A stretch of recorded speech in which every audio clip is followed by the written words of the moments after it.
ಇಡ್ಲಿಯಲ್ಲಿನ plastic cover ಬಳಕೆ ಬೆನ್ನಲ್ಲೇ ಎಚ್ಚೆತ್ತ ಮಂಡ್ಯ ನಗರಸಭೆ ಅಧಿಕಾರಿಗಳು ಹೋಟೆಲ್ಗಳ ಮೇಲೆ ದಾಳಿ ನಡೆಸಿ ಬರೋಬ್ಬರಿ 2,000 ಕೆಜಿ ಪ್ಲಾಸ್ಟಿಕ್ ವಶಕ್ಕೆ ಪಡೆದು 12,000 ದಂಡ ಕಲೆಕ್ಟ್ ಮಾಡಿದ್ದಾರೆ.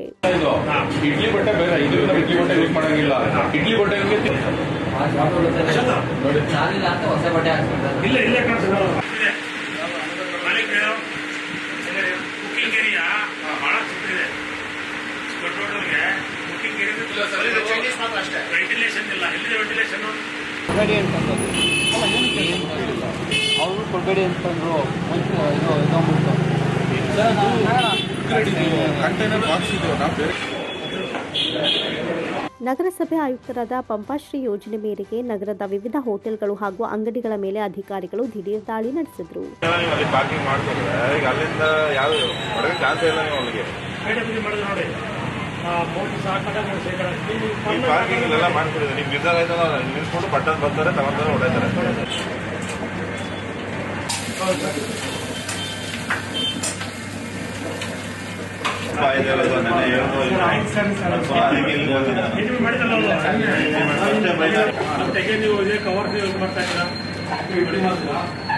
ಹೋಟೆಲ್ಗಳು, ಚಾಟ್ ಸೆಂಟರ್, ಹಣ್ಣಿನ ಅಂಗಡಿಗಳಿಗೆ ದಾಳಿ ನಡೆಸಿ ಇದುವರೆಗೆ ಅಧಿಕಾರಿಗಳು 12,000 ರೂಪಾಯಿ ದಂಡ ಹಾಕಿದ್ದಾರೆ. ಪ್ಲಾಸ್ಟಿಕ್ ನಿಷೇಧ ಮಾಡಬೇಕೆಂಬ ನಿಟ್ಟಿನಲ್ಲಿ ಪ್ಲಾಸ್ಟಿಕ್ ಬಳಕೆಗೆ ದಂಡ ಹಾಕಿ ಅಂಗಡಿ ಮಾಲೀಕರಿಗೆ ಅಧಿಕಾರಿಗಳು ನೋಟಿಸ್ ಕೊಟ್ಟು ಎಚ್ಚರಿಕೆ ನೀಡಿದ್ದಾರೆ.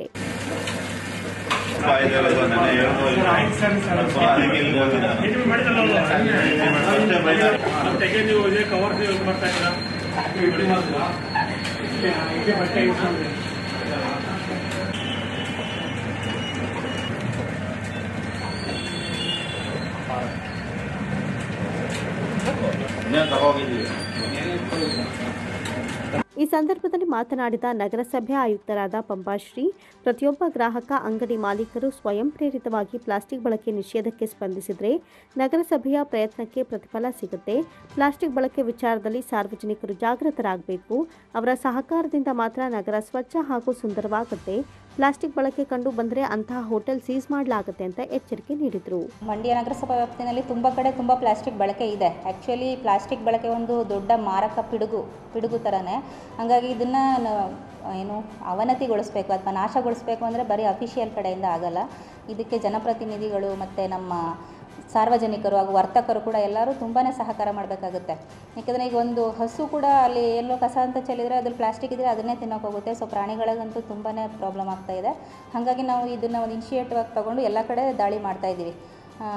ಮೇಬಿ 2 ಮಂತ್ಸಿಂದನೂ ಶುರು ಮಾಡ್ಕೊಂಡಿದ್ದೀವಿ. ಅದರಲ್ಲಿ ಒಂದು 8 ಕಡೆ ದಾಳಿ ಆಗಿದೆ. ಇವಾಗ ಎಕ್ಸಾಂಪಲ್ಗೆ ಫುಡ್ ಸ್ಟ್ರೀಟು, ವಿ ನಗರ, ಗುತ್ತಲ್ ಕಾಲೋನಿ, ಚಾಮುಂಡೇಶ್ವರಿ ನಗರ, ಈ ಥರ 100 ಫೀಟ್ ರೋಡು, ಇಂಥ ಕಡೆ ಎಲ್ಲ ದಾಳಿ ಮಾಡ್ಕೊಂಡಿದ್ದೀವಿ. ಸುಮಾರು ಒಂದು 2,000 ಕೆ ಜಿಯಷ್ಟು ನಮಗೆ ಪ್ಲಾಸ್ಟಿಕ್ ಸಂಗ್ರಹಣೆ ಆಗಿದೆ. ಆ ನಿಟ್ಟಿನಲ್ಲಿ ನಾವು ಪ್ರತಿಯೊಬ್ಬರಲ್ಲೂ ಕೇಳ್ಕೊಳ್ಳೋದೇನು ಅಂತಂದರೆ, ದಯವಿಟ್ಟು ಪ್ಲಾಸ್ಟಿಕ್ಕನ್ನೇ ಬೇರ್ಪಡಿಸಿ ನಮ್ಮ ಕಸದ ವಾಹನ ಬರುತ್ತೆ ಅಲ್ಲಿಗೆ ಕೊಡಬೇಕು. ಅಂದರೆ ಫಸ್ಟ್ ಆಫ್ ಆಲ್ ಅವ್ರು ಯೂಸ್ ಮಾಡದೇ ಇರೋದು ತುಂಬ ಒಳ್ಳೆಯದು. ಎಲ್ಲ ದೇಶ, ರಾಜ್ಯ, ನಗರ, ಪಟ್ಟಣ ಎಲ್ಲ ಚೆನ್ನಾಗಿರುತ್ತೆ. ಹಾಗಾಗಿ ದಯವಿಟ್ಟು ಯಾವುದೇ ಸಾರ್ವಜನಿಕರು ಪ್ಲಾಸ್ಟಿಕ್ನ ಯೂಸ್ ಮಾಡಬೇಡಿ ಅಂತ ತುಂಬ ಕಳಕಳಿಯಿಂದ ಕೇಳ್ಕೊತಿದ್ದೀವಿ. ಹಾಗೆಯೇ ಪ್ಲಾಸ್ಟಿಕ್ ಬದಲು ನೀವು ಇದು ಚೀಲ ಬರುತ್ತದಲ್ಲ, ಬಟ್ಟೆ ಚೀಲ, ಅದನ್ನು ಯೂಸ್ ಮಾಡಿದ್ರೆ ತುಂಬ ಒಳ್ಳೆಯದು. ಮತ್ತು ವರ್ತಕರು ಅಷ್ಟೇ, ಯಾವುದೇ ಏನು ಬರ್ತಾರಲ್ಲ ಇವರು ಗ್ರಾಹಕರು, ಅವ್ರಿಗೆ ಯಾವುದೇ ಪ್ಲಾಸ್ಟಿಕ್ಕನ್ನು ಕೊಡದೆ ಎಲ್ಲರಿಗೂ ನೀವು ಬಟ್ಟೆ ಚೀಲನ ಕೊಟ್ಟು ಸಹಕರಿಸಬೇಕು ಅಂತ ನಾವೆಲ್ಲರಲ್ಲೂ ಕೇಳ್ಕೊತಾ ಇದ್ದೀವಿ ಸರ್. ದಂಡ ಒಂದು ಕಡಿಮೆನೇ ಆಗಿದೆ. ಯಾಕಂದರೆ ಫಸ್ಟ್ ಟೈಮ್ ವಾರ್ನ್ ಮಾಡ್ತಾಯಿದ್ದೀವಿ ಮತ್ತು ನೋಟಿಸ್ ಎಲ್ಲ ಇಶ್ಯೂ ಮಾಡಿದ್ದೀವಿ. ಇವಾಗ ಒಂದು 12,000 ಅಷ್ಟು ದಂಡ ಬಂದಿದೆ ಅಷ್ಟೇ. ಹೌದು ಸರ್, ಅದನ್ನು ಇಡ್ಲಿದು ಹೋಟೆಲ್ಸ್ಗೆಲ್ಲ ಹೋಗಿ ರೈಡ್ ಮಾಡಾಗಿದೆ. ಅದರಲ್ಲೂ ಇಡ್ಲಿ ಪ್ಲಾಸ್ಟಿಕ್ ಬಳಸೋದನ್ನು ನಿಷೇಧಿಸಿ, ಇಲ್ಲ ಅಂತಂದರೆ ನಾವು ಶಾಪ್ನ ಕ್ಲೋಸ್ ಮಾಡಿಸ್ತೀವಿ ಅಂತ ಹೇಳ್ಬೋದು. ಕಾರ್ಯಾಚರಣೆಯಲ್ಲಿ ಹೆಲ್ತ್ ಇನ್ಸ್ಪೆಕ್ಟರ್ ಚೆಲುವರಾಜ್, ಮಂಜೇಶ್, ಅಶ್ವಥ್ ಭಾಗಿಯಾಗಿದ್ದರು. ಭಾರತೀಯ ರೆಡ್ ಕ್ರಾಸ್ ಸಂಸ್ಥೆ ಮಂಡ್ಯ ಜಿಲ್ಲಾ ಶಾಖೆ, ಮಿಮ್ಸ್ ರಾಷ್ಟ್ರೀಯ ಸೇವಾ ಯೋಜನೆ, ಮಿಮ್ಸ್ ರಕ್ತನಿಧಿ ಕೇಂದ್ರದ ವತಿಯಿಂದ ಸ್ವಯಂ ಪ್ರೇರಿತ ರಕ್ತದಾನ ಶಿಬಿರ ಮಂಡ್ಯ ವೈದ್ಯಕೀಯ ಕಾಲೇಜಿನಲ್ಲಿ ನಡೆಯಿತು. ಶಿಬಿರಕ್ಕೆ ಭಾರತೀಯ ರೆಡ್ ಕ್ರಾಸ್ ಸಂಸ್ಥೆಯ ಮಂಡ್ಯ ಶಾಖೆ ಸಭಾಧ್ಯಕ್ಷೆ ಡಾಕ್ಟರ್ ಮೀರಾ ಶಿವಲಿಂಗಯ್ಯ ಚಾಲನೆ ನೀಡಿದರು.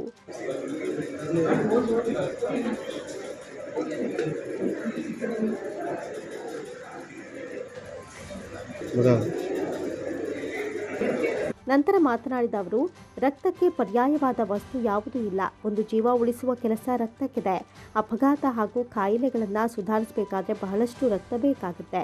ಇಂತಹ ಕೆಲಸವನ್ನು ಮಿಮ್ಸ್ ವಿದ್ಯಾರ್ಥಿಗಳು, ಪ್ಯಾರಾಮೆಡಿಕಲ್, ನರ್ಸಿಂಗ್ ವಿದ್ಯಾರ್ಥಿಗಳು ಸ್ವಯಂ ಪ್ರೇರಿತವಾಗಿ ರಕ್ತದಾನ ಮಾಡ್ತಾ ಇರೋದು ಅತ್ಯುತ್ತಮವಾದ ಸೇವೆ ಅಂತ ತಿಳಿಸಿದರು.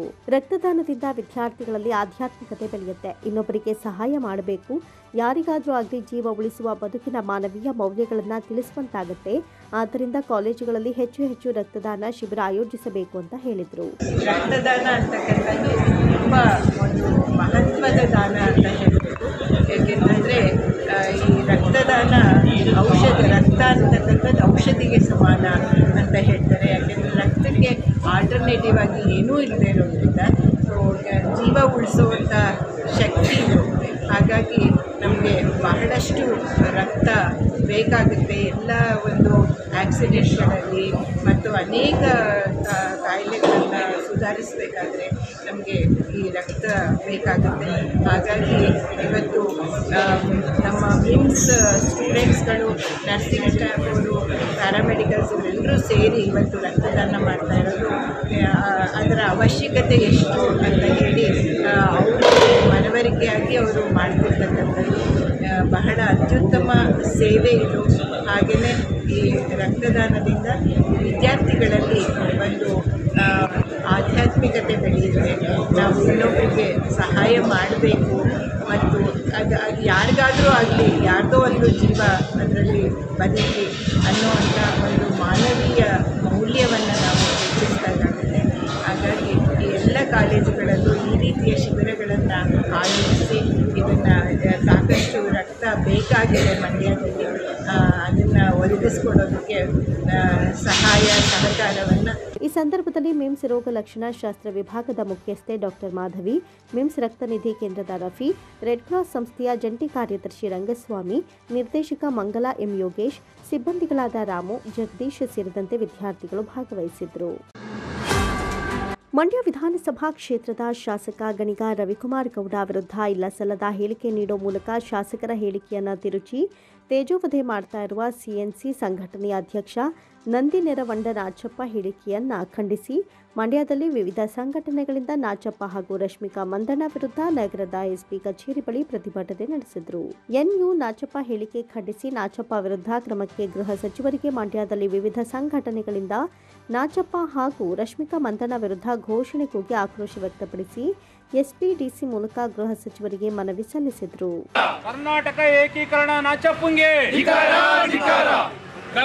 ಸಮಗ್ರ ಕರ್ನಾಟಕವನ್ನು ಒಗ್ಗೂಡಿಸಲು ಹೋರಾಟಕ್ಕೆ ಬಾರದೇ ಇರತಕ್ಕಂಥ ಕಿಡಿಗೇಡಿಗಳಿಗೆ, ಕನ್ನಡ ವಿರೋಧಿಗಳಿಗೆ, ಕರ್ನಾಟಕದ ಎಲ್ಲ ಚಿತ್ರ ನಟ ನಟಿಯರಿಗೆ ನಾಚಪ್ಪಂಗೆ, ಜನಪ್ರಿಯ ಶಾಸಕರಾದಂಥ ಗಣಿಗ ರವಿಕುಮಾರ್ ಅವರ ಬಗ್ಗೆ ಅವಹೇಳನಕಾರಿಯಾಗಿ ನಡೆದುಕೊಳ್ಳುತ್ತಿರುವ ಕೊಡಗಿನ ಕೆಲವು ಸಂಘಟನೆ ಮುಖಂಡರುಗಳಿಗೆ, ಕೆಲವು ಮುಖಂಡರುಗಳಿಗೆ ಕನ್ನಡ ವಿರೋಧಿ. ಮರಿಲಿಂಗನದೊಡ್ಡಿ ಕೆಸಿ ಯೋಗೇಶ್ ಮಾತನಾಡಿ, ಚಲನಚಿತ್ರೋತ್ಸವಕ್ಕೆ ಚಲನಚಿತ್ರ ನಟರು ಬಾರದೇ ಇರೋದು ವಿಷಾದ ಅಂತ ಕನ್ನಡದ ಪರ ನಮ್ಮ ಶಾಸಕರು ದನಿ ಎತ್ತಿದ್ದಾರೆ. ಆದರೆ ಶಾಸಕರ ಹೇಳಿಕೆಯನ್ನ ತಿರುಚಿ ತೇಜೋವಧೆ ಮಾಡಿದ್ದಾರೆ. ಮಂಡ್ಯ ಶಾಸಕರ ಕೆಲಸಗಳನ್ನು ಸಹಿಸಲಾಗದೆ ಈ ರೀತಿಯ ಕೆಲಸ ಮಾಡುತ್ತಿದ್ದಾರೆ. ಸರ್ಕಾರದ ವಿರುದ್ಧವೇ ಧ್ವನಿ ಎತ್ತಿದ ಶಾಸಕರು ಮಾತನಾಡಿದರು. ಕೆಲವು ನಟ ನಟಿಯರಿಗೆ ಕನ್ನಡದ ಮೇಲೆ ಇವರಿಗೆ ಯಾವ ಬೆಲೆಯೂ ಇಲ್ಲ. ನಾಚಪ್ಪ ಕಾನೂನು ಸುವ್ಯವಸ್ಥೆ ಹದಗೆಡಿಸಿ ಶಾಂತಿ ಭಂಗ ಮಾಡುತ್ತಿದ್ದಾರೆ. ನಾಚಪ್ಪ, ಚಂದ್ರಚೂಡ್ ಅಂತವರ ಮೇಲೆ ಸೂಕ್ತ ಕ್ರಮ ಜರುಗಿಸುವಂತೆ ಮನವಿ ಮಾಡಿದರು. ನಮ್ಮ ಮಂಡ್ಯ ಶಾಸಕರು ಏನು ಚಲನಚಿತ್ರೋತ್ಸವ ಕಾರ್ಯಕ್ರಮದಲ್ಲಿ ಸಿನಿಮಾ ನಟ ನಟಿಯರು ಮತ್ತು ಟೆಕ್ನಿಷಿಯನ್ಗಳು ಭಾಗವಹಿಸಲಿಲ್ಲ ಅಂತ ಹೇಳಿ ಅದ್ರ ಬಗ್ಗೆ ಒಂದು ಹೇಳಿಕೆ ಕೊಟ್ಟಿದ್ರು. ಆ ಹೇಳಿಕೆನ ಎಲ್ಲೋ ಒಂದು ಕಡೆ ತಿರುಚಿ ಮಾನ್ಯ ನಮ್ಮ ಶಾಸಕರ ಮೇಲೆ ಎಲ್ಲೋ ಒಂದು ಕಡೆ ಕೆಲವೊಂದು ಸಂಘಟನೆಗಳನ್ನ, ಕೆಲವೊಂದು ವ್ಯಕ್ತಿಗಳನ್ನ ಎತ್ಕಟ್ಟುವಂಥ ಕೆಲಸನ ಚಂದ್ರಚೂಡ್ ಅಂತವರು ಮತ್ತು ನಾಚಪ್ಪ ಅಂತವ್ರು ಮಾಡ್ತಾವ್ರೆ. ಇದು ಭಾಳ ನಾಚಿಕೆ ಕೆಲಸ ಅವ್ರಿಗೆ. ಏನು ಕನ್ನಡದ ನೆಲದ ಜಲದ ವಿಚಾರ ಬಂದಾಗ ಅದ್ರ ಮೇಲೆ ಅಭಿಮಾನ ಇಟ್ಕೊಂಡು ಮಂಡ್ಯ ಶಾಸಕರು ಏನು ಹೇಳಿಕೆ ಕೊಟ್ಟಿದ್ರು, ಆ ಹೇಳಿಕೆಯ ವಿರುದ್ಧವಾಗಿ ನಡ್ಕೊಳ್ಳುವಂಥ ಅವರ ನೀತಿ ನಾವು ನಿಜವಾಗ್ಲೂ ಖಂಡಿಸ್ತೀವಿ. ಎಲ್ಲ ಪ್ರಗತಿಪರರು ಮತ್ತು ಒಕ್ಕೂಟಗಳ, ಕನ್ನಡಪರ ಸಂಘಟನೆಗಳು, ಕಾರ್ಮಿಕ ಸಂಘಟನೆಗಳು, ಒಕ್ಕಲಿಗರ ವೇದಿಕೆ ಸಂಘಟಕರು ಎಲ್ಲ ಸೇರಿ ಮಂಡ್ಯದಿಂದ ನಾಚಪ್ಪನವರಿಗೆ ಎಚ್ಚರಿಕೆ ಕೊಡ್ತಾ ಇದ್ದೀವಿ. ನೋಡ್ರಿ, ಕರ್ನಾಟಕದ ಏಕೀಕರಣ ವ್ಯವಸ್ಥೆ ಮೇಲೆ ನಂಬಿಕೆ ಇಲ್ಲದೆ ಇರುವಂಥ ನಿಮ್ಮಂಥವ್ರಿಗೆ ಯಾವ ನೈತಿಕತೆ ಇದೆ ರೀ? ಕನ್ನಡದ ಬಗ್ಗೆ ಮಾತಾಡ್ಲಿಕ್ಕೆ ನಿಮ್ಗೆ ಯಾವ ನೈತಿಕತೆ ಇದೆ? ಹೈದರಾಬಾದ್ನ ವೇದಿಕೆಯಲ್ಲಿ ರಶ್ಮಿಕಾ ಬುದ್ದಣ್ಣ ನಿಂತ್ಕೊಂಡು ನಾನು ಕರ್ನಾಟಕದವ್ರು ಅಲ್ಲ ಅಂತ ಹೇಳ್ತಾರೆ. ಅಂಥವ್ರ ಪರವಾಗಿ ನೀವು ಹೋಮ್ ಮಿನಿಸ್ಟರ್ ರಕ್ಷಣೆ ಕೇಳ್ತೀವಿ. ಅದು ಕರ್ನಾಟಕ ಸರ್ಕಾರದ ಪತ್ರ ಬರೆದು ಕರ್ನಾಟಕ ಸರ್ಕಾರ ನಿಮ್ಗೆ ರಕ್ಷಣೆ ಕೊಡಬೇಕಾ? ಏಕೀಕರಣ ವ್ಯವಸ್ಥೆ ಮೇಲೆ ನಂಬಿಕೆ ಇಲ್ಲದೆ ಇರೋರು, ಪ್ರತ್ಯೇಕ ರಾಜ್ಯದ ಕೂಗನ್ನು ಎತ್ತೋರು ನೀವು. ನಿಮ್ಮಂಥವ್ರಿಂದ ಇಡೀ ರಾಜ್ಯದಲ್ಲಿ ಅಶಾಂತಿ ವಾತಾವರಣ ಸೃಷ್ಟಿಯಾಗ್ತವೆ. ಇಂಥ ಒಂದು ವಿಚಾರಗಳನ್ನ ರಾಜ್ಯ ಮಟ್ಟದಲ್ಲಿ ಎಲ್ಲೋ ಒಂದು ಕಡೆ ದೊಡ್ಡ ಇಶ್ಯೂ ಮಾಡಿ ಮಾನ್ಯ ಶಾಸಕರ ಮೇಲೆ ನೀವು ಮಸಿ ಬಳಿಯುವಂಥ ಕೆಲಸಕ್ಕೆ ಮುಂದಾಗಿದ್ದೀರಲ್ಲ, ಇದು ನಾಚಿಕೆಗೇಡಿನ ಸಂಗತಿ ಅಂತ ನಾನು ನಾಚಪ್ಪ ಅವ್ರಿಗೆ, ಮಂಡ್ಯ ಜಿಲ್ಲೆಯ ಜನತೆ ಪರವಾಗಿ, ಕರ್ನಾಟಕದ ಜನತೆಯ ಪರವಾಗಿ ನಮ್ಮ ಶಾಸಕರು ಮಾತಾಡಿದ್ದಾರೆ. ಅವ್ರಿಗೆ ನಾವು ಬೆಂಬಲವಾಗಿ ನಿಂತಿದ್ದೀವಿ. ನಿಮ್ಮಂಥ ಹೇಳಿಕೆಗಳೆಲ್ಲ ಮಂಡ್ಯ ಜಿಲ್ಲೆಯ ಜನ ಎದುರುವಂಥವ್ರಲ್ಲ ಅಂತ ಹೇಳ್ತಾ, ಮಂಡ್ಯ ಜಿಲ್ಲೆಯ ಶಾಸಕರು ಏನು ಜನಪ್ರಿಯವಾಗಿ ಕೆಲಸ ಮಾಡಿ ಜೊತೆಗೆ ರಾಜ್ಯ ಮಟ್ಟದಲ್ಲಿ ಇಂಥ ವಿಷಯಗಳು ಸಂಬಂಧಪಟ್ಟಂಗೆ ಮಂಡ್ಯ ಜನರು ಫಲಿಸೋದು ನಮ್ಮ ಮಂಡ್ಯ ಶಾಸಕರು ಮಾತಾಡ್ತಾ ಇರೋದು. ಕರ್ನಾಟಕದ ಯಾವುದೇ ಜ್ವಲಂತ ಸಮಸ್ಯೆಗಳಿಗೆ ಮೊದಲು ಧ್ವನಿ ಎತ್ತವರು ಮಂಡ್ಯದವರು ಅನ್ನುವಂಥ ಹೆಮ್ಮೆ ನಮಗಿದೆ. ನಾಚಪ್ಪನವರೇ, ಎಚ್ಚರಿಕೆಯಿಂದ ಮಾತಾಡಿ. ಶಾಸಕರ ವಿರುದ್ಧ ಕೆಲವೊಂದು ಸಂಘಟನೆಗಳು ಎತ್ತುಕಟ್ಟುವಂಥ ನಿಮ್ಮ ಪ್ರಯತ್ನ ಸಫಲರಾಗಲ್ಲ ಅಂತ ಈ ಮೂಲಕ ಎಲ್ಲ ಪ್ರಗತಿಪರರ ಪರವಾಗಿ, ರೈತ ಸಂಘದ ಪರವಾಗಿ, ಮತ್ತು ಎಲ್ಲ ಲೀಗ್ಗಳ ಪರವಾಗಿ ಮತ್ತು ಕನ್ನಡ ಪರ ಸಂಘಟನೆಗಳ ಪರವಾಗಿ ಮಂಡ್ಯದಿಂದ ನಿಮ್ಗೆ ಎಚ್ಚರಿಕೆ ಕೊಡ್ತಾ ಇದ್ದೀವಿ. ಎಚ್ಚರಿಕೆ. ಪ್ರತಿಭಟನೆಯಲ್ಲಿ ದ್ಯಾಪಸಂದ್ರ ಉಮೇಶ್, ಜಯರಾಮ್, ಬೂದನೂರು ಸತೀಶ್, ಮಂಡ್ಯ ತಾಲೂಕು ಯುವ ಕಾಂಗ್ರೆಸ್ ಅಧ್ಯಕ್ಷ ಸುನೀಲ್, ಕೆಸಿ ರವೀಂದ್ರ, ಬೇಲೂರು ಸೋಮಶೇಖರ್, ಕೋಣನಹಳ್ಳಿ ಯೋಗೇಶ್, ಮನುಕುಮಾರ್, ಬಾಣಸವಾಡಿ, ಪುಟ್ಟಸ್ವಾಮಿ, ಚೆಲುವರಾಜು ಸೇರಿದಂತೆ ಮತ್ತಿತರರು ಹಾಜರಿದ್ದರು. ವರ್ಧಮಾನ ಜೈನ್ ನೇತ್ರಾಲಯ ಮಂಡ್ಯ, ಆರೋಗ್ಯ ಮತ್ತು ಕುಟುಂಬ ಕಲ್ಯಾಣ ಇಲಾಖೆ, ಜಿಲ್ಲಾ ಅಂಧತ್ವ ನಿವಾರಣಾ ಸಂಸ್ಥೆ ಮಂಡ್ಯ, ಹಲಗೂರು ಪ್ರಾಥಮಿಕ ಆರೋಗ್ಯ ಕೇಂದ್ರ ಇವರ ಸಂಯುಕ್ತಾಶ್ರಯದಲ್ಲಿ ದಿನಾಂಕ 13/3/2025 ಗುರುವಾರ ಬೆಳಗ್ಗೆ 10 ಗಂಟೆಯಿಂದ 1 ಗಂಟೆಯವರೆಗೆ ಹಲಗೂರು ಸರ್ಕಾರಿ ಆಸ್ಪತ್ರೆ ಆವರಣದಲ್ಲಿ ಉಚಿತ ಕಣ್ಣಿನ ಪೊರೆ ತಪಾಸಣಾ ನಡೆಯಲಿದ್ದು, ಕಣ್ಣಿನ ತೊಂದರೆ ಇರುವ ಸುತ್ತಮುತ್ತಲಿನ ಗ್ರಾಮಸ್ಥರು ಸದುಪಯೋಗ ಪಡಿಸಿಕೊಳ್ಳಬೇಕು ಅಂತ ಹಲಗೂರು ಆಸ್ಪತ್ರೆಯ ವೈದ್ಯಾಧಿಕಾರಿ ಡಾಕ್ಟರ್ ಸೌಮ್ಯಶ್ರೀ ತಿಳಿಸಿದರು. ನಮ್ಮಲ್ಲಿ 13ನೇ ತಾರೀಕು ಫ್ರೀ ಉಚಿತ ಐ ಕ್ಯಾಂಪ್ ಇದೆ. NPCB ಅಡಿಯಲ್ಲಿ ಯಾರಿಗಾದರೂ ರೋಗಿಗಳಿಗೆ ಪೊರೆ ಕಾಯಿಲೆ ಇದ್ದಲ್ಲಿ ಕಣ್ಣುಗಳಲ್ಲಿ ದೃಷ್ಟಿ ಕಡಿಮೆ ಕಾಣಿಸ್ತಾ ಇರೋವಂಥದ್ದು, ಕ್ಲೀನಾಗಿ ದೃಷ್ಟಿ ಇಲ್ಲದೆ ಇರೋವಂಥದ್ದು ಅಂಥವರು ಬಂದುಬಿಟ್ಟು ಫಸ್ಟು ಶುಗರ್ ಪರೀಕ್ಷೆ ಮತ್ತು BP ಪರೀಕ್ಷೆ ಮಾಡಿಸ್ಕೊಂಡು ಅವರಲ್ಲಿ ಪೊರೆ ಏನಾದರೂ ಕಂಡು ಬಂದಲ್ಲಿ ಅವರಿಗೆ ಉಚಿತವಾಗಿ ಸರ್ಜರಿ ಚಿಕಿತ್ಸೆಯನ್ನು ನೀಡಲಾಗುತ್ತದೆ. 13ನೇ ತಾರೀಕು, ಈ ತಿಂಗಳ 13ನೇ ತಾರೀಕು ಗುರುವಾರ ಮಂಡ್ಯ ಜೈನ್ ಆಸ್ಪತ್ರೆ ಕಡೆಯಿಂದ NGOs ಟೈಅಪ್ ಆಗಿರುತ್ತೆ ಸರ್ಕಾರಕ್ಕೆ. ಸೊ ಅವರು ಬಂದ್ಬಿಟ್ಟು ಉಚಿತವಾಗಿ ಶಸ್ತ್ರಚಿಕಿತ್ಸೆಯನ್ನು ಕೊಡ್ತಾರೆ. ಬೆಳಗ್ಗೆ 10 ಗಂಟೆಯಿಂದ ಹಿಡಿದು 12:30ವರೆಗೂ. ಸ್ಥಳ ಬಂದು ನಮ್ಮ ಆಸ್ಪತ್ರೆ ಹಲಗೂರು ಪ್ರಾಥಮಿಕ ಆರೋಗ್ಯ ಕೇಂದ್ರ ಹಲಗೂರಲ್ಲಿ 13ನೇ ತಾರೀಕು ಬೆಳಗ್ಗೆ 10 ಗಂಟೆಯಿಂದ 1 ಗಂಟೆವರೆಗೂ ಇಲ್ಲಿ ನಾವು ಸ್ಕ್ರೀನಿಂಗ್ ಮಾಡಿಬಿಟ್ಟು ಕೇಸ್ಗಳನ್ನ ಕಳಿಸ್ಕೊಡ್ತೀವಿ. ಸಾರ್ವಜನಿಕರು ಬಂದು ಇದನ್ನು ಉಪಯೋಗ ಮಾಡಿಕೊಂಡು. ಇದೇ ಸಂದರ್ಭದಲ್ಲಿ DL Madegowda, Padmanabha K, Shivaraju, doctor Shamsuddin, Praveen ಹಾಜರಿದ್ದರು. ಮಂಡ್ಯ ಜಿಲ್ಲೆ ಉದಗಿರುವ ವಿಶ್ವವಿದ್ಯಾನಿಲಯವನ್ನ ಮಾಜಿ ಶಾಸಕ ಮರಿತಿಬ್ಬೇಗೌಡ ಹಾಗೂ ಶಾಸಕ ರಮೇಶ್ ಬಾಬು ಬಂಡೆ ಸಿದ್ದೇಗೌಡ ಅವರು ಮೈಸೂರಿನ ವಿವಿಗೆ ವಿಲೀನ ಮಾಡಲು ಒಲವು ತೋರಿದ್ದು ಉಳಿದುಕೊಳ್ಳುವ ಬದ್ಧತೆ ಇಲ್ಲವಾಗಿದೆ ಅಂತ ಮಂಡ್ಯ ವಿಶ್ವವಿದ್ಯಾಲಯ ಉಳಿಸಿ ಹೋರಾಟ ಸಮಿತಿಯ ಬೇಕರಿ ರಮೇಶ್ ಖಂಡಿಸಿದರು. ಸುದ್ದಿಗೋಷ್ಠಿಯಲ್ಲಿ ಮಾತನಾಡಿದ ಅವರು, ಮುಚ್ಚುವ ಆತಂಕ ಬೇಡ ಅಂತ ಉನ್ನತ ಶಿಕ್ಷಣ ಸಚಿವ ಡಾಕ್ಟರ್ MC ಸುಧಾಕರ್ ತಿಳಿಸಿದರು. ಮಾಜಿ ಶಾಸಕ ಮರಿತಿಬ್ಬೇಗೌಡ ಹಾಗೂ ಕಾಂಗ್ರೆಸ್ ಶಾಸಕ ರಮೇಶ್ ಬಾಬು ಬಂಡೆ ಸಿದ್ದೇಗೌಡ ವಿಲೀನಕ್ಕೆ ಮುಂದಾಗಿದ್ದಾರೆ ಎಂದರು. ಬಿಜೆಪಿ ಸರ್ಕಾರದಲ್ಲಿ ವಿವಿ ಸ್ಥಾಪನೆ ಮಾಡಿದಾಗ ಧ್ವನಿ ಎತ್ತದ ಇವರು ವಿಲೀನಕ್ಕೆ ಮಾತ್ರ ತಮ್ಮ ದನಿ ಕೂಡಿಸ್ತಾ ಇದ್ದಾರೆ. ಮಂಡ್ಯ ಕ್ಷೇತ್ರದ ಶಾಸಕ ರವಿಕುಮಾರ್ ಗೌಡ ಗಣಿಕ ಅವರು ಮಾತ್ರ ವಿಲೀನಕ್ಕೆ ವಿರೋಧದ ಧ್ವನಿ ಎತ್ತುವ ಮೂಲಕ ಉಳಿಸಲು ಪ್ರಯತ್ನಿಸುತ್ತಿದ್ದಾರೆ ಎಂದರು. ಮೈಸೂರು, ಧಾರವಾಡ, ಬೆಂಗಳೂರು, ಮಂಗಳೂರು ವಿವಿಗಳು ತೀವ್ರ ಆರ್ಥಿಕ ಸಂಕಷ್ಟವನ್ನು ಎದುರಿಸ್ತಾ ಇದ್ದು, ಬೋಧಕ ಹಾಗೂ ಬೋಧಕೇತರ ಸಿಬ್ಬಂದಿಗೆ ವೇತನ ನೀಡಲು ಕಷ್ಟಪಡುತ್ತಿವೆ. ಕೇಂದ್ರ ಸರ್ಕಾರ ಸಹಾಯಕ್ಕೆ ಬರುವಂತೆ ಮಾಜಿ ಪ್ರಧಾನಿ HD ದೇವೇಗೌಡರು ಒತ್ತಾಯಿಸಿದ್ದು, ಕಷ್ಟದಲ್ಲಿದೆ ಅಂತ ಎಲ್ಲ ವಿಶ್ವವಿದ್ಯಾನಿಲಯಗಳನ್ನು ಮುಚ್ಚೋದೇ ಪರಿಹಾರವೇ ಅಂತ ರಾಜ್ಯ ಸರ್ಕಾರವನ್ನು ಪ್ರಶ್ನಿಸಿದರು. ವಿಚಾರ ಸ್ಪಷ್ಟ ಆಗಿದೆ. ಈಗಾಗಲೇ ಒಂದು ಚಳವಳಿ ಮಾಡಿ ಗಮನ ಸೆಳೆದಿದ್ದೀವಿ.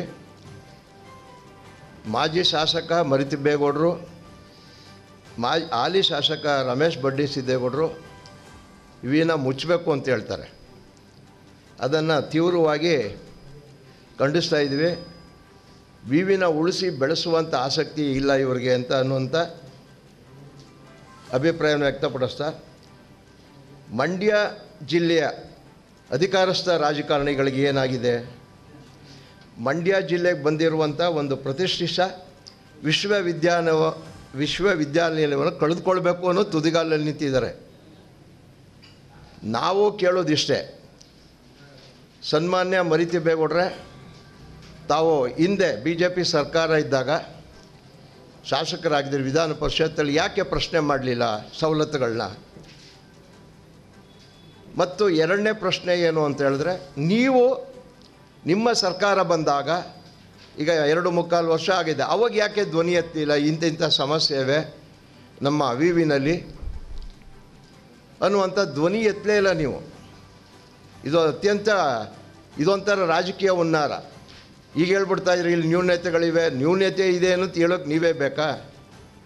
ಅಲ್ಲಿ ಸುಧಾಕರ್ ಹೇಳ್ತಾರೆ, ಉನ್ನತ ಶಿಕ್ಷಣ ಸಚಿವರು ಯಾವುದೇ 9 ವಿವಿಗಳನ್ನ ಮುಚ್ಚುವುದಿಲ್ಲ ಅಂತ ಭರವಸೆ ಕೊಡ್ತಾರೆ ಶಾಸಕರಿಗೆ, ಅದು ವಿಧಾನಸಭೆಯಲ್ಲಿ. ಇಲ್ಲಿ ಹಾಲಿ ಶಾಸಕರು ರಮೇಶ್ ಬಂಡಿಸಿದ್ದೇಗೌಡ ಹೇಳ್ತಾರೆ ಮೈಸೂರು ವಿಲೀನ ಮಾಡೋಣ ಅಂತ. ಅವ್ರಿಗೆ 12 ಮೈಲಿ ಆಗುತ್ತೆ. ಅವ್ರ ಜಿಲ್ಲೆ ಮಂಡ್ಯ ಜಿಲ್ಲೆ ಮಗನಾಗಿ ಅನ್ನಿಸ್ತಾ ಇಲ್ಲ ಅವ್ರಿಗೆ. ನಾನು ಯಾರೇ ಬಗ್ಗೆ ವೈಯಕ್ತಿಕ ದ್ವೇಷ ಇಲ್ಲ ನಮಗೆ. ನಮ್ಮ ಪ್ರಶ್ನೆ ಇರೋದು ವಿವಿನಲ್ಲಿ ಇಂಥ ನ್ಯೂನತೆಗಳಿವೆಯಲ್ಲ, ನೀವು ಶಾಸಕರಾಗಿದ್ದಾಗ ಮತ್ತು ಈಗ ರಮೇಶ್ ಬಂಡಿದೇಗೌಡರು ಶಾಸಕರಾಗಿ 3 ವರ್ಷ ಹತ್ರ ಬಂದು ಆವಾಗ ಎಲ್ಲಿ ಹೋಗಿದ್ರೆ ಗಮನ ಸೆಳೆಯಕ್ಕಾಯ್ತಿರ್ಲಿಲ್ವಾ? ಮಂಡ್ಯ ಜಿಲ್ಲೆಯ ರಾಜಕಾರಣಿಗಳಿಗೆ ಇಚ್ಛಾಶಕ್ತಿ ಇಲ್ಲ. ಮಂಡ್ಯ ಕ್ಷೇತ್ರದ ಶಾಸಕ ರವಿಕುಮಾರ್ ಗಣಗ ಒಬ್ಬರು ಧ್ವನಿ ಎತ್ತಿದ್ದಾರಪ್ಪ ಮಂಡ್ಯ ಉಳಿಸ್ಬೇಕು ಅಂತ. ನಿಮ್ಮಲ್ಲೇ ಒಗ್ಗಟ್ಟಿಲ್ಲ. ಇಲ್ಲಿ ನ್ಯೂನತೆಗಳಿದೆ, ವಿದ್ಯಾರ್ಥಿಗಳಿಗೆ ಬರೀ 12 ಸಬ್ಜೆಕ್ಟ್ ಇದೆ, ಇನ್ನೂ ಬೇಜಾನು ಸಿಗ್ತಾ ಇಲ್ಲ ಅನ್ನುವಂಥ ಆರೋಪ ಮಾಡುವಂಥ ವ್ಯಕ್ತಿಗಳು ನೀವು ಮರಿತಿಬೇಗೌಡ್ರೆ. ಮೊದಲೆಲ್ಲಿ ಹೋಗಿದ್ರೆ? ಈಗ ಕೇಂದ್ರ ಸರ್ಕಾರದಿಂದ ಸುಮಾರು 60 ಕೋಟಿ ಅನುದಾನ ಬತ್ತಲ್ಲ, ಆಗ ಸ್ವಾಗತ ಮಾಡಿದ್ರ ನೀವು? ಮಾಜಿ ಶಾಸಕ ಶ್ರೀನಿವಾಸ್ ನೀವಿಬ್ಬರು ಸ್ವಾಗತ ಮಾಡಿಬಿಟ್ರಿ ಅವಾಗ, ಯಾಕೆ ಹಣ ಬರ್ತಾ ಇದೆ ಅಂತ. ಅವಾಗ ಹೇಳ್ಬೇಕಾಗಿತ್ತು ನೀವು. ಈಗ ಜಾಗ ಸರಿ ಇಲ್ಲ, ಸರಿ ಇಲ್ಲ ಅಂತ ಆರೋಪ ಮಾಡುವಂಥ ತಾವುಗಳು ಅವತ್ತೆಲ್ಲಿ ಹೋಗಿದ್ರಿ? ಪ್ರಾರಂಭದಲ್ಲೇ ಧ್ವನಿ ಎತ್ತಬೇಕಾಗಿತ್ತು. ಭಾರತೀಯ ಕಿಸಾನ್ ಸಂಘದ ಪ್ರಾಂತ್ಯ ಅಧ್ಯಕ್ಷ ರಮೇಶ್ ರಾಜು ಮಾತನಾಡಿ, ರಾಜ್ಯ ಸರ್ಕಾರ ರೈತರಿಗೆ ನೇರವಾಗಿ ತಲುಪ್ತಾ ಇದ್ದ ಕೃಷಿ ಸಮ್ಮಾನ್ ಯೋಜನೆ ನಿಲ್ಲಿಸಿದ್ದಾರೆ, ಹಾಲಿನ ದರ ಕಡಿತಗೊಳಿಸಿದ್ದಾರೆ. ಇದೀಗ ರೈತರ ಮಕ್ಕಳ ವಿದ್ಯಾಭ್ಯಾಸವನ್ನು ಕಸಿಯುವ ಕೆಲಸವಾಗ್ತಾ ಇದೆ. ಆರ್ಥಿಕ ಸಂಕಷ್ಟವಿದೆ ಅಂತ ವಿವಿ ವಿಲೀನಕ್ಕೆ ಮುಂದಾದ ಸರ್ಕಾರ ಸಾಲದಲ್ಲಿದೆ ಅಂತ ಸರ್ಕಾರ ನಡೆಸೋದನ್ನ ನಿಲ್ಲಿಸುವರೆ ಅಂತ ಕುಡುಕಿದ್ರು. ರೈತರ ಮಕ್ಕಳೇ, ಯಾಕೆ ಅಂತಂದರೆ ಹಿಂದಿನಿಂದ ನಡ್ಸ್ಕೊಂಡ್ಬಂದಿರ್ತಕ್ಕಂಥ ಸರ್ಕಾರ ರೈತರ ಆರ್ಥಿಕ ಪರಿಸ್ಥಿತಿಯನ್ನು ಆ ಮಟ್ಟಕ್ಕೆ ಇಟ್ಟಿದ್ದೀರಿ. ನೀವು ನಿಮ್ಮ ಸರ್ಕಾರದ ನೀತಿಗಳಿಂದ ರೈತರು ಇವತ್ತು ಸಮಾಜದಲ್ಲಿ ಬಡವರಾಗೆ ಉಳಿದಿದ್ದಾರೆ. ಅವರ ಮಕ್ಕಳು ವಿದ್ಯಾಭ್ಯಾಸ ಮಾಡ್ತಾ ಇರ್ತಕ್ಕಂಥ ಕೇಂದ್ರಗಳು ವಿಶ್ವವಿದ್ಯಾಲಯಗಳು. ಒಂದು ವಿಶ್ವವಿದ್ಯಾಲಯ ಅಂತಂದರೆ ಒಂದು ಜ್ಞಾನಾರ್ಜನೆಯ ಕೇಂದ್ರ. ಅದೇನೋ ಬೇರೆ ಥರದ ಕೆಲಸ ಮಾಡುವಂಥ ಕೇಂದ್ರ ಅಲ್ಲ ಅದು. ಅಂಥ ವಿಶ್ವವಿದ್ಯಾಲಯಗಳನ್ನ ನೀವು ಮುಚ್ತೀವಿ ಅಂತ ಹೊರಡ್ತೀವಿ ಅಂತಂದರೆ ನಿಮ್ಮ ದಡ್ಡತನ ಈ ಸಮಾಜಕ್ಕೆ ಪ್ರದರ್ಶನ ಆಗ್ತಾ ಇದೆ. ಮತ್ತು ರೈತರಿಗೆ ಇನ್ನೊಂದು ಅನ್ಯಾಯ ಮಾಡ್ತಾ ಇದ್ದೀವಿ ಅನ್ನೋದನ್ನು ನೀವು ಎದೆ ತಟ್ಟಿ ತೋರ್ದಂತಿದೆ. ಇದು ಕೃಷಿ ವಿಶ್ವವಿದ್ಯಾಲಯಗಳನ್ನ ಸಾಕಷ್ಟು ಇನ್ಫ್ರಾಸ್ಟ್ರಕ್ಚರ್ ಕ್ರಿಯೇಟ್ ಆಗಿದೆ ನಮ್ಮ ಮಂಡ್ಯ ಕೃಷಿ ವಿಶ್ವವಿದ್ಯಾಲಯ. ಅದನ್ನು ಇನ್ನಷ್ಟು ಜಾಸ್ತಿ ಮಾಡಬೇಕೇ ಹೊರತು ಅದಕ್ಕೆ ಬದಲಿಗೆ ಶಾಸಕರುಗಳು ಕೆಲವರು ಇದು ಬೇಡ, ಮೈಸೂರು ವಿಶ್ವವಿದ್ಯಾಲಯ ತುಂಬ ಹೆಸರಾಗಿದೆ, ಹಾಗೆ ಹೀಗೆ ಅನ್ನುವಂಥ ವಿಷಯಗಳನ್ನ ಹೇಳ್ತಾ ಇರ್ತಕ್ಕಂಥದ್ದು ನೀವು ನಮ್ಮ ಮಂಡ್ಯ ಜನತೆಗೆ ಮಾಡ್ತಾ ಇರ್ತಕ್ಕಂಥ ಇನ್ನೊಂದು ದ್ರೋಹ. ಸುದ್ದಿಗೋಷ್ಠಿಯಲ್ಲಿ ಹೆಮ್ಮಿಗೆ ಚಂದ್ರಶೇಖರ್, ಅಪ್ಪಾಜಿಗೌಡ, ಅಚ್ಯುತ್, ಆರಾಧ್ಯ ಹಾಜರಿದ್ದರು. ನಾಗಮಂಗಲ ಗ್ರಾಮದ ಮಧ್ಯಭಾಗದಲ್ಲಿ ಸರ್ಕಾರಿ ಜಾಗವಿದ್ದರೂ ಗ್ರಾಮದಿಂದ ಹೊರವಲಯದಲ್ಲಿರುವ ಶಾಲಾ ಆವರಣದಲ್ಲಿ ಗ್ರಾಮಸ್ಥರ ವಿರೋಧದ ನಡುವೆಯೂ ನೂತನ ಅಂಗನವಾಡಿ ಕಟ್ಟಡವನ್ನು ಕಟ್ಟಲು ಪೂರ್ವ ತಯಾರಿ ನಡೆಸಿದ್ದು, ಬೋರಿಕೊಪ್ಪಲು ಗ್ರಾಮದ ಅಂಗನವಾಡಿ ಕಟ್ಟಡ ಕಟ್ಟುವ ನೆಪದಲ್ಲಿ ಸರ್ಕಾರಿ ಶಾಲೆಯ ಕಾಂಪೌಂಡ್ ಅನ್ನು ಕೆಡಗಿರುವ ಘಟನೆ ದೇವಲಾಪುರ ಹೋಬಳಿಯ ಬೋರಿಕೊಪ್ಪಲು ಗ್ರಾಮದಲ್ಲಿ ನಡೆದಿದೆ. ಬೋರಿಕೊಪ್ಪಲು ಗ್ರಾಮಕ್ಕೆ ನೂತನ ಅಂಗನವಾಡಿ ಕಟ್ಟಡ ಮಂಜೂರು ಆಗಿದ್ದು, ಜಿಲ್ಲಾ ಪಂಚಾಯಿತಿ ಮತ್ತು ಮಕ್ಕಳ ಶಿಶು ಅಭಿವೃದ್ಧಿ ಇಲಾಖೆ ವತಿಯಿಂದ 50ರ ಅನುಪಾತದಲ್ಲಿ ಅನುದಾನ ಬಿಡುಗಡೆಯಾಗಿದೆ. ಈ ಕಟ್ಟಡಕ್ಕೆ 20 ಲಕ್ಷ ರೂಪಾಯಿ ಅಂದಾಜು ವೆಚ್ಚದಲ್ಲಿ ಕರಡಹಳ್ಳಿ ಗ್ರಾಮ ಪಂಚಾಯಿತಿ ವತಿಯಿಂದ ನರೇಗಾ ಯೋಜನೆಯಡಿ ನಿರ್ಮಾಣ ಮಾಡಬೇಕು ಅಂದರೆ ಪಂಚಾಯಿತಿ ಅಭಿವೃದ್ಧಿ ಅಧಿಕಾರಿಯ ಅವೈಜ್ಞಾನಿಕ ನಡೆಯಿಂದ ತರಾತುರಿಯಲ್ಲಿ ಗ್ರಾಮದ ಹೊರವಲಯದ 500 ಮೀಟರ್ ದೂರದಲ್ಲಿರುವ ಶಾಲೆಯ ಆವರಣದಲ್ಲಿ ಅಂಗನವಾಡಿ ಕಟ್ಟಡ ಕಟ್ಟಲು ಪೂರ್ವ ತಯಾರಿ ನಡೆಸಿದ್ದಾರೆ. ಗ್ರಾಮದ ಮಧ್ಯಭಾಗದಲ್ಲಿರುವ ಸರ್ಕಾರಿ ಜಾಗವನ್ನು ಬಿಟ್ಟು ಪಂಚಾಯಿತಿ ಅಭಿವೃದ್ಧಿ ಅಧಿಕಾರಿಗಳು ಊರಿನ ಹೊರಭಾಗದ ಕಟ್ಟಡ ಕಟ್ಟಲು ಹೊರಟಿರುವುದು ಸಾಕಷ್ಟು ಅನುಮಾನಗಳಿಗೆ ಎಡೆಮಾಡಿಕೊಟ್ಟಿದೆ. ಗ್ರಾಮದ ಮಕ್ಕಳಿಗೆ ಉಪಯೋಗವಾಗಲು ಗ್ರಾಮದಲ್ಲೇ ಅಂಗನವಾಡಿ ಕಟ್ಟಡವನ್ನು ಕಟ್ಟಬೇಕೆಂದು ಗ್ರಾಮಸ್ಥರು ಆಗ್ರಹಿಸಿದ್ದಾರೆ. ಸ್ವಾಮಿ, ಇಲ್ಲಿ ಸ್ಕೂಲ್ಗೆ ಜಾಗ ಇಲ್ಲ, ಹುಡುಗರಿಗೆ ಬಾತ್ರೂಮ್ ತಿರುಗಾಡೋಕ್ಕೆ ಜಾಗ ಇಲ್ಲ, ಊರೊಳಗೆ ಜಾಗ ಅದೇ, ಊರೊಳಗೆ ಅಂಗನವಾಡಿ ಕಟ್ಟಿ ಅಂತ ನಾವು ಗ್ರಾಮದವರೆಲ್ಲ ಮಾಡಿ ಹೋರಾಟ ಮಾಡಿ ಎಲ್ಲ ಆಫೀಸ್ಗೂ ಅರ್ಜಿ ಕೊಟ್ಟಿದ್ದೀನಿ ಸ್ವಾಮಿ. ಅದ್ರ ಗಮನಕ್ಕೆ ತಗೊಳ್ದಯ್ಯ ಬೇಡ. ಮೊನ್ನೆ ಈ ಸಹ ಒಬ್ಬ ನನ್ನ ಕಾಂಟ್ರಾಕ್ಟ್ ಆಗದೆ ಅಂತ ಬಂದಿದ್ದ, ಬಂಗಾರಿ ಅಂತ ಹುಡುಗ, ಅವನ ಹೆಸರು. ಕರೆದ ನನ್ನ ಅವನು ಕರೆದೇನಂದ ಬಾಪ ಇಲ್ಲಿ ನಮ್ಮ ಗ್ರಾಮದಲ್ಲಿ ಮಾತಾಡಿ ಕುಂತು ಇನ್ನು ಇಲ್ಲಿ ಯಾರೂ ಹೇಳಿಲ್ಲ ಕೇಳಿಲ್ಲ. ಬೆಳಗ್ಗೆನೆ ಬಂದು ಹೊಡೆದಿರೋದು. ಗ್ರಾಮದವ್ರು ಯಾರೂ ಇರಲಿಲ್ಲ. ನಮ್ಮ ಹುಡುಗ ಇಲ್ಲಿ ಯಾರೋ ಬಾತ್ರೂಮ್ಗೆ ಹೋಗಕ್ಕೆ ಬಂದು ಕೇಳಿರೋದು. ಇಲ್ಲಿ ಕೇಳಿದ್ದಕ್ಕೆ ಅಷ್ಟೊತ್ತಿಗೆ ಅವ್ರನ್ನ ಬರೋಳಿದ್ರು, ಗ್ರಾಮದವ್ರನ್ನ ಬಂದು ಇಲ್ಲಿ ಜಗಳ ಮಾಡಿದ್ರು.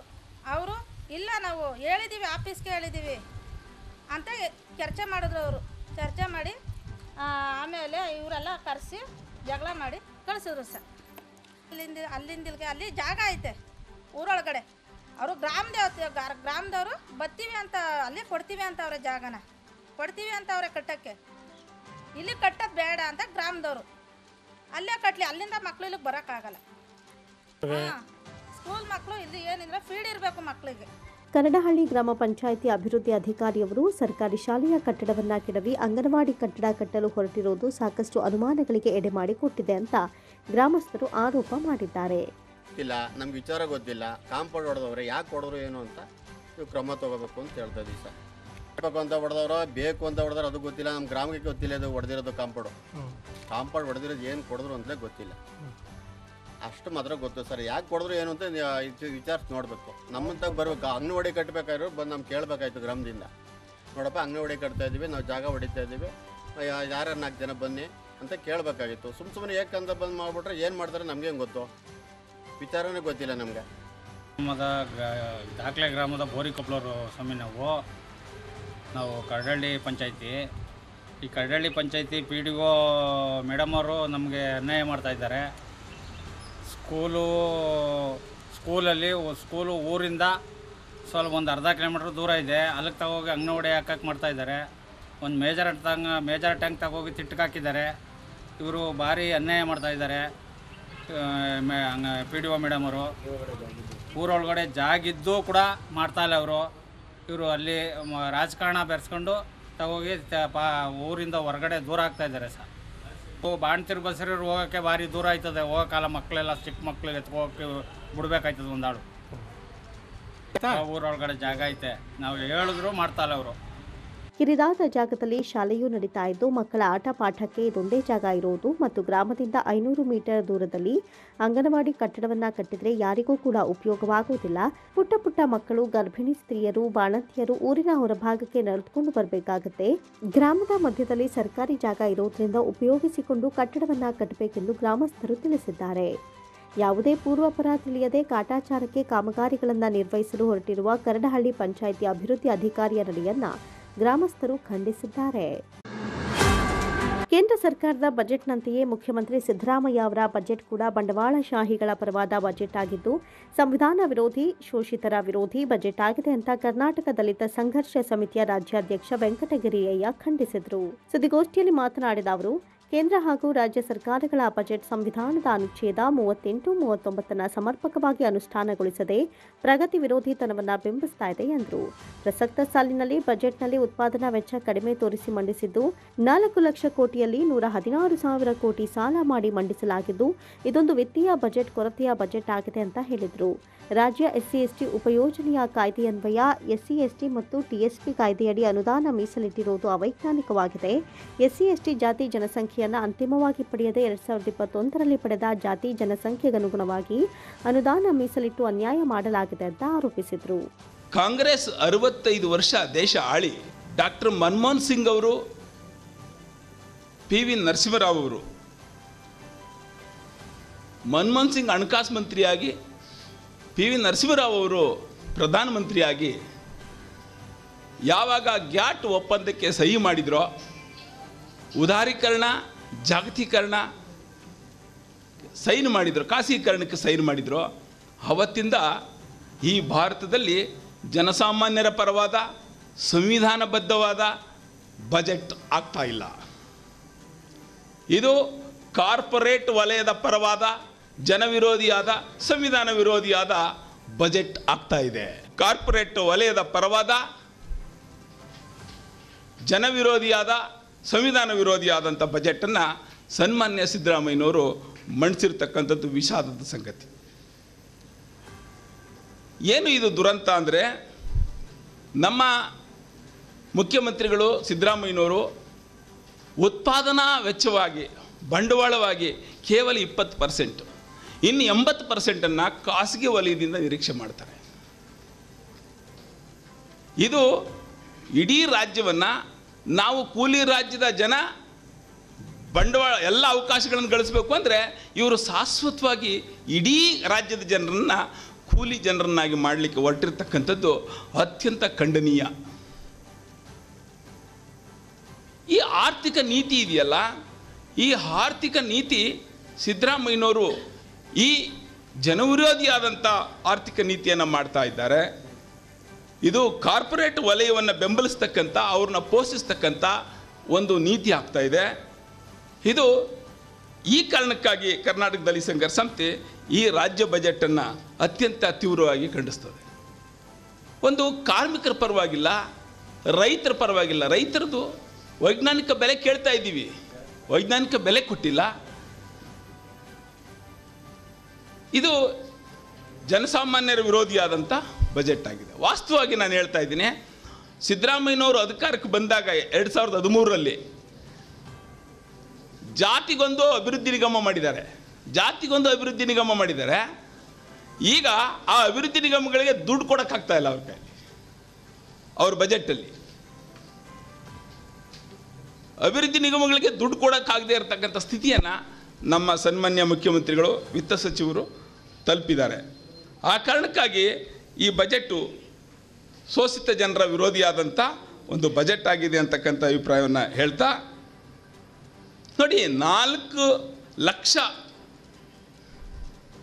ಕೋಟಿ ಮೀರಿದಂಥ ಒಂದು ಬಜೆಟ್ ಗಾತ್ರದಲ್ಲಿ 1,16,000 ಕೋಟಿ ಸಾಲ ಮಾಡಿ ಬಜೆಟ್ ಮಂಡಿಸಿ ವಿತ್ತೀಯ ಕೊರತೆ ಬಜೆಟನ್ನು ಮಂಡಿಸಿದ್ದಾರೆ. ಇದೇನಾಗ್ತದೆ ಅಂದರೆ ಬಹುಶಃ ನಿರೀಕ್ಷೆಗೂ ಮೀರಿದಂಥ ಒಂದು ತೆರಿಗೆಯನ್ನು ಸಂಗ್ರಹಿಸ್ತೀನಿ ಅಂತಕ್ಕಂಥ ಒಂದು ಮನಸ್ಥಿತಿ ಇದೆಯಲ್ಲ, ಇದು ಸಾಧ್ಯ ಇಲ್ಲ.